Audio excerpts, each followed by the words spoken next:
It is the end of another great week. Thank God it's Friday. But of course, I would love to welcome you to another awesome episode of Enterprise Friday right here on Enterprise Television. I am Henry Igwebike. In a bit, we'll be going to our newspaper headlines to see what we have for you this morning. And right after that also will be our main conversation also for today. So I will get everything all sorted out for you. Please do well to visit our site at enterprisetvnews.com and also like, comment and follow us on all our social media platforms at Enterprise TV7. With me today in the studios to do justice all that we have for you this morning, and of course our main conversation, Barrister Ivan Sofeli here, Barrister Law and a Public Affairs Analyst, and Cyril Abaku, a journalist and Public Affairs Analyst. Good morning, gentlemen. Good morning. And welcome. All right, so quickly let's kick off our newspaper headlines today with what's trending coming from the cable newspapers. And we have it that the federal government says it has a lifted suspension on the operation of Arik Air. And we have it that Michael Achimogo, the Director of Public Affairs and Consumer Protection at the Nigerian Civil Aviation Authority (NCAA), announced the development in a post on social media on Thursday. This comes for more than a week after the airline planes were grounded over a dispute between Atlas Petroleum and Arik Air. However, Achimogo said the conflict has been resolved. Now, we understand that in any business, there, of course, there's built to be, fracas, whatever it is, between internal and external. But of course, when it concerns a very critical sector like airline and aviation, it's more economically not good enough. How do you think we can better stop this from happening, knowing the consequences in the long term? Yeah, there are regulations, okay? Airlines are bound by the regulations of government. Okay, so, and these airlines don't operate on their own. They also operate with other companies, the ones that provide them with aviation fuel, and other companies, even companies that maintain the aircrafts. So they work together with other contractors and other companies. And in the mix of all this, there is a common regulation that bounds all of them, okay? Not too long ago, one of the airlines too, the one that overshoot the runway, they were fined, or they had to apply the necessary penalty against them. So I don't think you can completely eradicate those human malfeasance in management and operation. You can bring them to the barest minimum, but you see, there is always going to be infraction. As far as human cohabitation is concerned, dispute will arise. Okay, one of the earliest juries, the English juries, said that once you have more than two people in anywhere, whether an organization, a family, a neighborhood, the tendency for dispute to arise is 100% once there are more than two.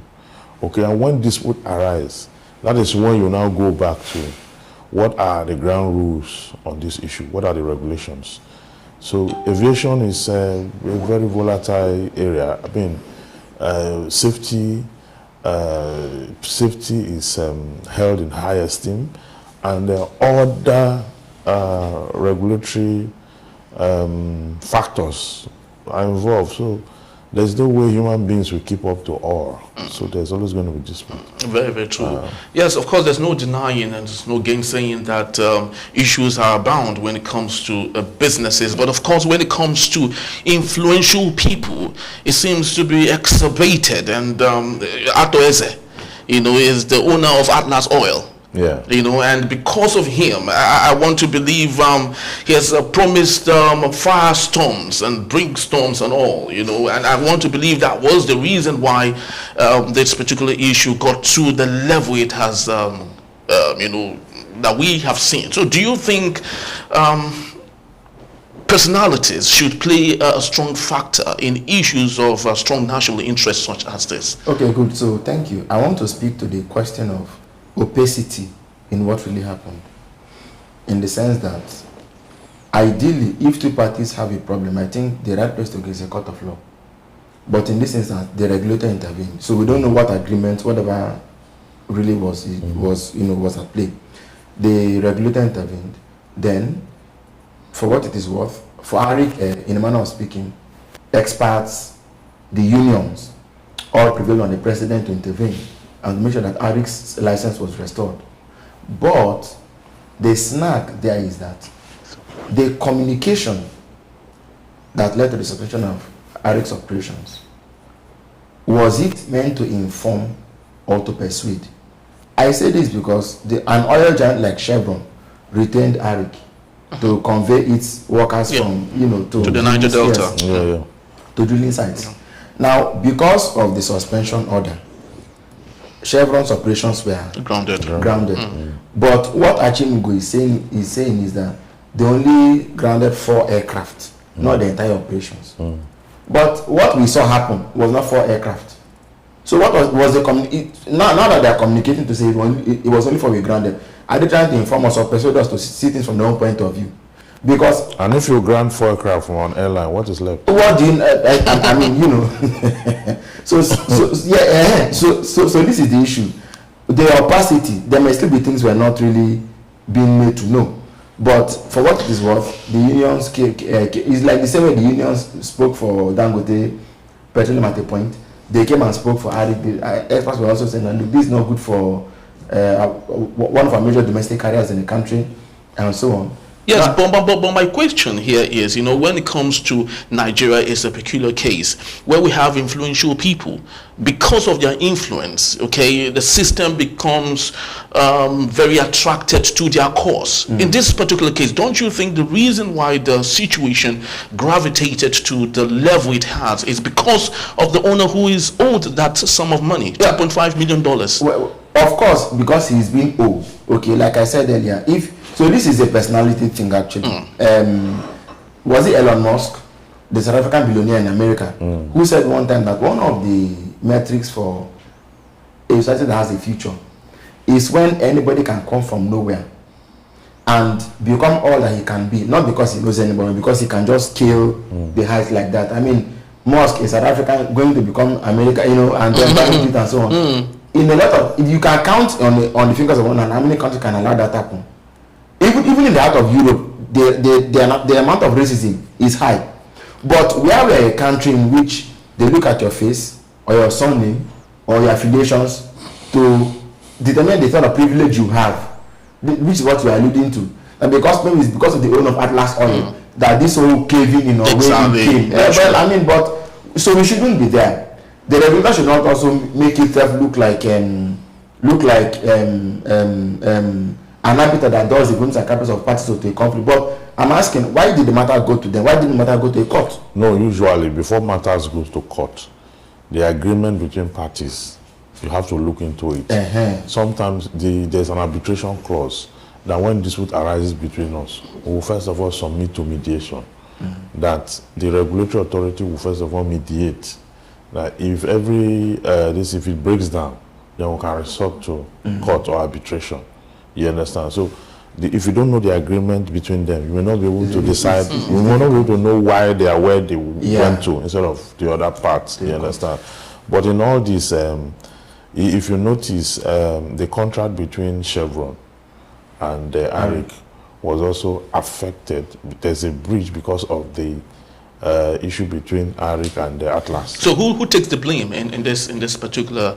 Who takes the brunt right now? Is it Arik Air that has been suspended because they are owing, or is it? It's been lifted now, right? Yes, I know. Yes, it has. But I'm talking about who takes the brunt of the consequences if Chevron is to ask for the damages. In mediation, usually is.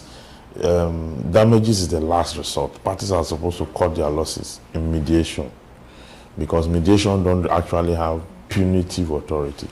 But in arbitration, they can award arbitral award.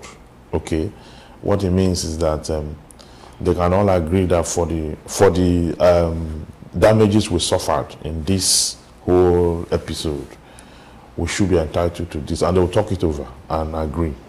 You understand? But if there's a court, the court is a penal place where authoritatively the court will say that they are entitled to certain damages without really asking parties to state what they ordinarily will be entitled to. The court can, based on the prayers of one side.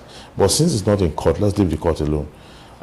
If parties have agreed in the resolution that they've had with the regulatory authority, whatever it is they agree on, that's what. But most times, and when a regulator comes to intervene like this, parties are persuaded to go cut their losses. All right, so let's of course talk about the issue of government intervention in all of this. I understand the fact that most of these airlines are private-driven, profit-oriented, but let's compare it to what we see in other parts of the world. Spirit Air in the United States of America, for example, is a discount air company, right?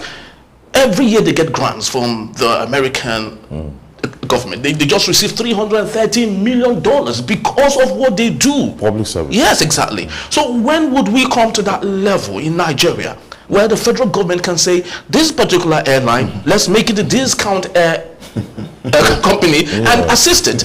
But you know, somebody's already there. Who? When you look at the operations of peace, Air Peace, whenever the government needed to make interventions, especially international interventions, the man volunteers.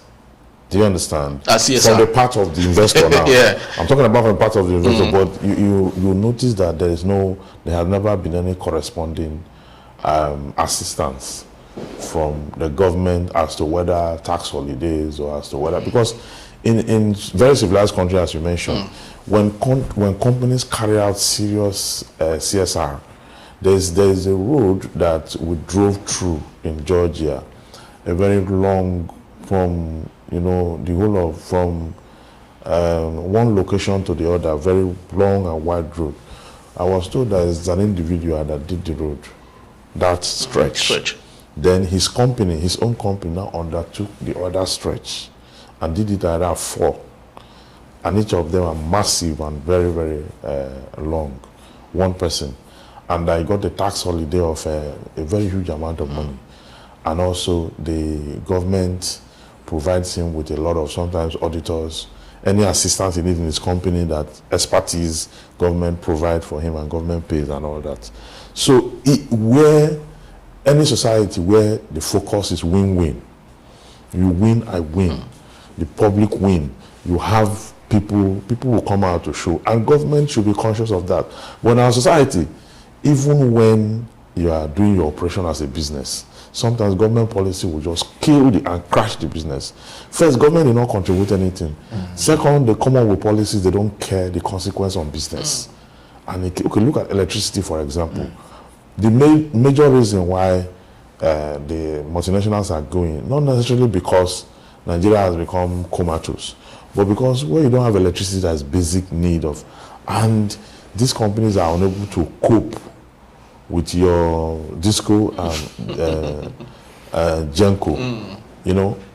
There is a company not too far away from here, owned by one of my friends. He told me that what they spent on NEPA that month was 24 million. Whoa, a month? Yes. And that in another month again, they are going to also get up to as high as that. So if they are providing services to the public, government should find a way to, rebase what they should spend. Since when you do business and government have no input whatsoever to maybe subsidize any of the thing, business becomes tough. And because you have employed people whom the government ought to have taken care of, if they were not employed, if the company was not in existence, you should be able to at least look at that person and then do something you need to do. I think that was extended to Dangote. How many investors have you done that for? So that they're able to, like he used to say, that why can't you get these multinationals to do roads? I mean, award contracts for road and a peak, and you take it off tax. Because the truth is that those tax they pay, you can't account for it. Exactly. Very true. Very true. So why can't they channel it to projects that we can account for, we can see? If the company not do it, we know it didn't do it. But our government will collect the tax, it will plunge it into awarding contract. The contract will not be executed. And you will not know who to hold on to. A very, very tough one, if you ask me. But let's leave it at that. But of course, let's move on to the Guardian newspaper for today. And the big story here says, White Elephant Project. Billions in drains as Southeast struggles with abandoned mega projects. And still with the same newspaper, NLC decides to respond today as DSS denies invasion of headquarters, and also manufacturers decry 1.5 trillion naira FX transaction loses in 6 months. Nigeria's $20 billion of budget can't fast-track development far below global peers, says Bagudu. And of course, let's take a look at the southeast of Nigeria. We have it that all around the southeast of Nigeria, abandoned mega projects. Ebonyi, a typical example. They have an international airport to that level, but hardly do we see flights going there. In Imo State, the same thing. Rochas Okorocha was successful in building cottage hospitals, state of the art, but none of them is usable. Now, do we blame the issue in the southeast of Nigeria to marginalization, government neglect, or political ineptitude by those in authority? Let me start with you, Cyril Abako. Oh, okay. So, the primary question for me is that it is a case of disconnected development. Disconnected development. Yes. And then again, we're not learning from those who are succeeding. I'm from Rivers State, and I don't mean to advertise what Amici did. I may not be his political fan, but I don't. But in recent years, I think that if you wanted to count governors who have performed in the Fourth Republic, Amici will most likely make top 5. Really? He will. Like I told you, I'm not a fan of his, but I know the work he did, and he was largely inspired by Obafemi Awolowo. So what he did, if you went my own local government area today, you will find no fewer than in a particular place, you may have up to 5 or 6. I'm just thinking in my head, 5 or 6 primary health centers. They are not bungalows, they are high rise. Yes. And there are doctors who reside in those places. You won't find that even in Lagos. Till today. Yes. It's not in Lagos. It's not in Lagos. In addition to that, he built schools that, model schools all over the state, model schools. So he was targeting free education and free health. In the manner that it got to everybody, those things are in use. He came, I had friends who were growing up together, suddenly brought this scholarship program that took a lot of them overseas. They went to school and some came back and some didn't come back. That was the kind of pedestal Rivers State began on in 67 when it was created. Now, you are building cottage hospitals at a time when you don't have a program to draw doctors to those places. Maybe you're not even incentivizing the employment, right? Why we're in Lagos? We're in Lagos for 2 reasons. One, the ports, all right? Then number 2, services sector. But what is the industry? What is the market? What is the thing that will draw them to Owerri? After you build us, what to bring them? He was building, you have this Eastern Farm University. All sorts of building. Yeah. What are you connecting it to? Nothing. What is the grand rolling plan for Imo State development for the next 20 years that made you see that building those schools and hospitals will feed those dreams? There's nothing there. We was building mammoth, giant monuments like the one in the statues, in the name of Jacob Zuma, that people can send to jail. You know what I mean? Yeah. So for me, it's a case of disconnected development. You must target what you want to achieve as a state, and that was tied to resources. What do we have in Imo that can be known for? When they ask Samuel Mbakwe in the Second Republic, what will Imo State be known for? Mbakwe is arguably the best governor that the Second Republic produced. Maybe comparable to Olabisi or Onabanjo of Ogun or Ondo.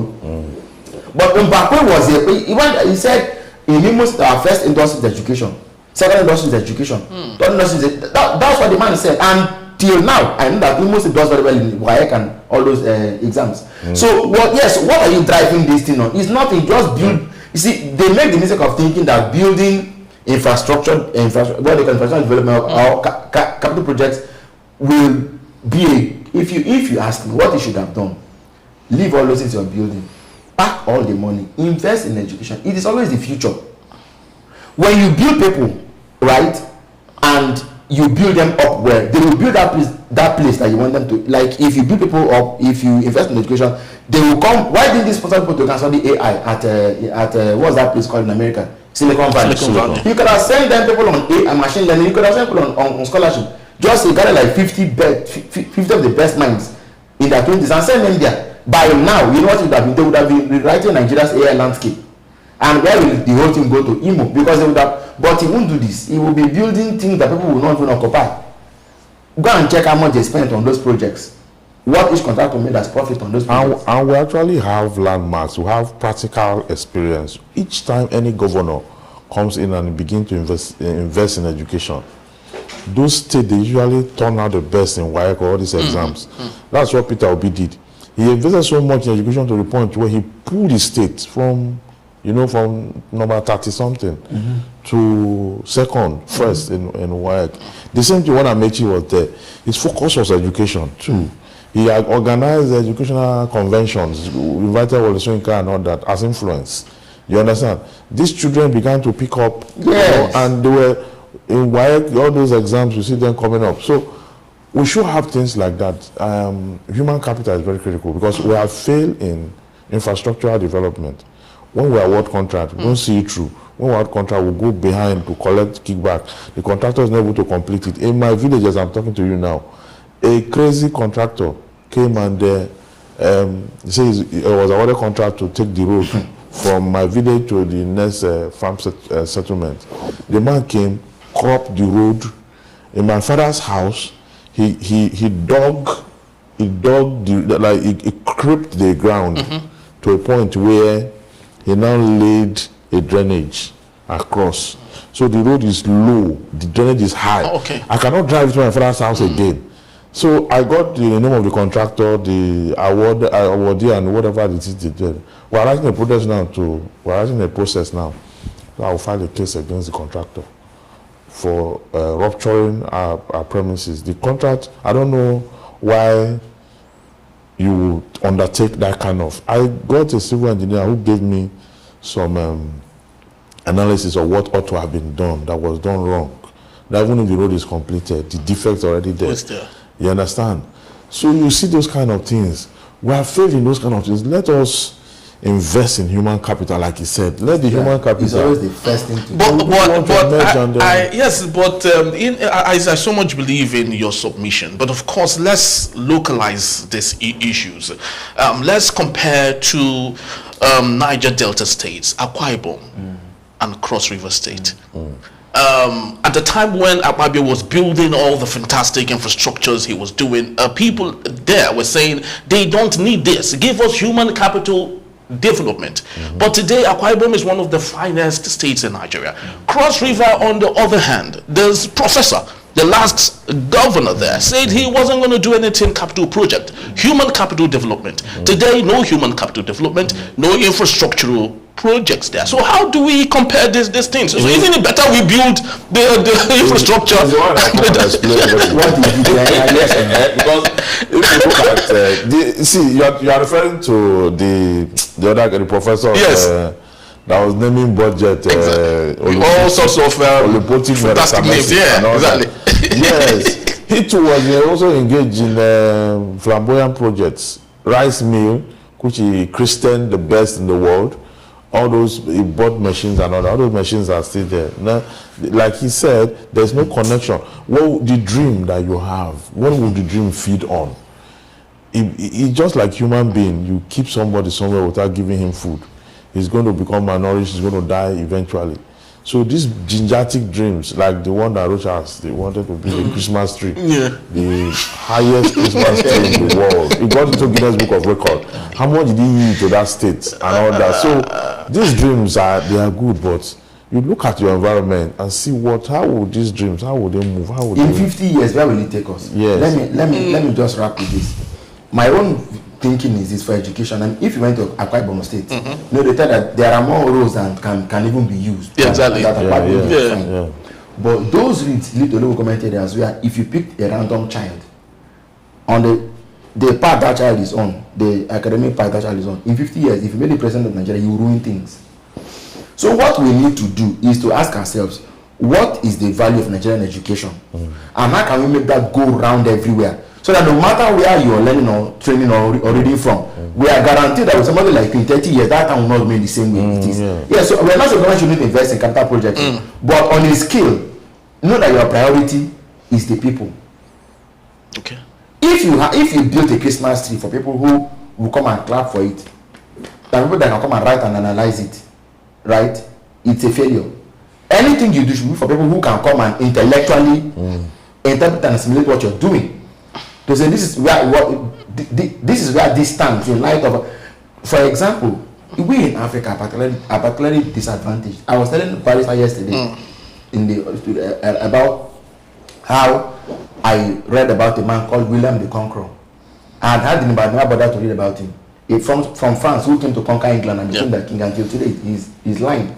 This happened 900 years ago, more than almost a millennium ago. Do you know, a millennium is a collection of how many centuries? 100 years.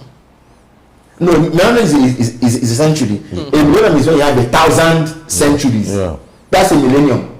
Almost a millennium later, I'm reading the story like it happened yesterday.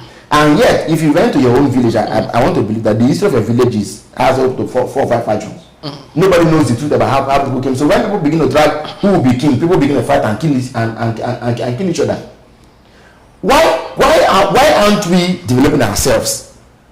If you build a Christmas tree, it's fine, but what is the why aren't we building something that is indigenous or that tells our story? Because if you went to Italy now, to Rome, you find the original works of Michelangelo, the works of Montaigne and so on. What is the value of Christmas? The first Christmas was celebrated in Nigeria in 1845. That's when we got the first Christmas.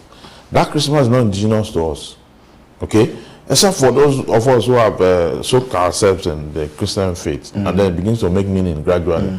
But our traditional festivals and all that, how much of it do we know that we can curate and then we can write about, we can have materials that people can come all over the world to. If you build a library in your village today, I'm sure that library will be populated by books from the West.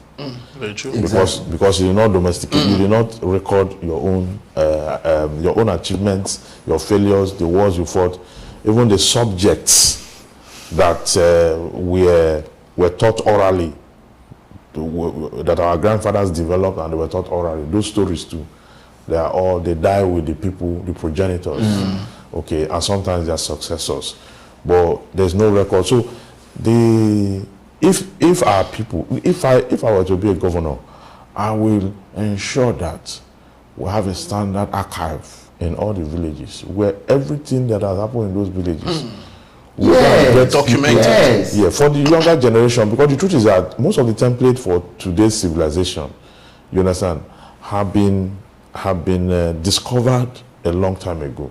You understand? So, but they were in their crude method. When my dad took us to the village one time, my grandfather, it was a time they were planting yam then. That was in April.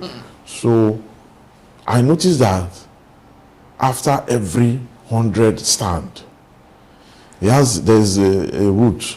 He took it from the ground. And after every 100 stand, he will use cutlass and put a mark like this. So I asked him that why is he putting a mark on that root? He said this is the root he's using to count, to know how many stands. If you have 10 marks here, you know you have 100 stands. So one mark represents a particular you number. Understand? That's binary now. Oh yeah, binary. Yeah, so binary, yeah. You know, we will hang it somewhere. So when they're talking, they'll tell you that this year, this is what we had. You understand? Very easy. It doesn't have to go and start counting. It's a way of storage. Yeah. Storage in a crude form, but that is storage. So you now have a knowledge of what he has done. And there are other things too. Other things where before this refrigerator came out, the white people invented refrigerator. We have what they call Odo. Odo is this clay pot. Clay pot that you put on in the ground and you put water there. What's on it? And then the water will be, as chilled as You know, that is also an invention. Very true. So, but nobody had. We're not talking about looking into our indigenous technology and who we are. We're talking about building things that all those Star Trek now. Look at Jacob Zuma. Jacob Zuma. Well, it has been pulled. It has been pulled now. See, no, these airports that governors are building, someone should go to court to restrain them from building airports. Because you are building airports, first of all, it's not even within your legislative capacity as a state to build an airport. Aviation is in each time you build, you hand it over to the federal government. Then you start to cry that they refuse to pay you back. Did they send you to go and build an airport? They send you. Sometimes you go and obtain one license from the minister and you want to build an airport because you are friends with the minister. He will give you some documents. Say, well, okay, let's come and inspect the land. You go into villages and start to harass people, take over their land for overriding public interest. When you finish building that your overriding public interest, nobody will be using it. The place will be fallow.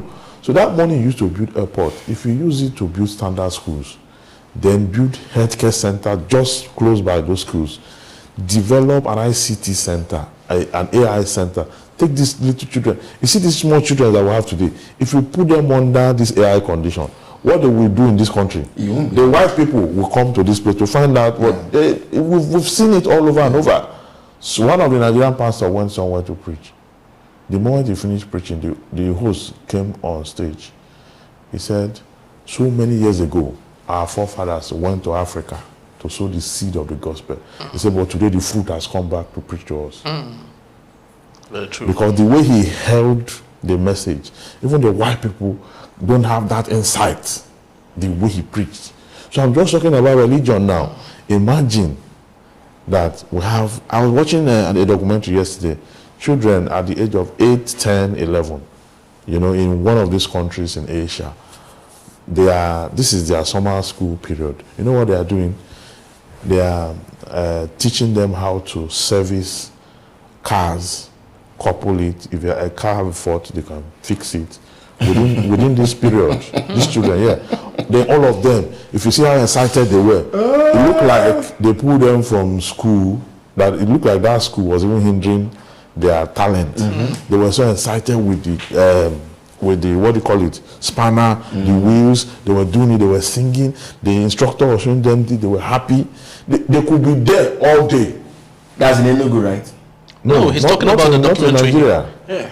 So it's just having fun and of course, getting the right education. Well, this is just this of course still remains a fact that Ebonyi State ranks high in the highest in Nigeria and across Africa as the one state with the highest number of maternal and child mortality, and that's the one state, of course, that has all the beautiful white elephant project, and that's what we're talking about. But just for the want of time, let's just quickly go to our last daily for today. Vanguard newspaper, we have the big story: Atiku Obi CSO's order stream over raid of NLC headquarters by security agents. And on the top strip of the same newspaper, manufacturers incur 1.56 trillion naira forex losses in 6 months. Edo, 17 parties are nominated, only 55.6% of polling unit collation agents, and that's coming from INEC. Now let's go to Edo State for a while. Election is coming up November or September. September. Yes, exactly. And INEC is now calling on the parties. You want to win. You don't have enough coalition, people that you have nominated to allow this happen. Now, at the end of the day, if election is done and it's off, these parties come to say they weren't given enough opportunity. Now, what is your advice when it comes to parties ensuring that they do the needful to ensure that when results come out, they would say, yes, it was a job well done? I mean, these parties are not new to elections now. Even Labour Party have been contesting elections since how many years ago? Now, INEC is saying we've not received the names of enough to cover the polling units. Exactly. You need to have agents. The names of the agent have to be submitted to INEC. You need to have a returning officer. You need to have all the people who are supposed to work. But it appears they are focused more on campaign okay? And no matter the level of campaign you do, if you don't put all these facilities together, you are seeing you may have even crisis during the election, because people have to observe, people have to take record, people have to take pictures, people have to make, because you see, on the day of election, just start to gather your evidence for litigation. True. Because that election is not what will determine the winner.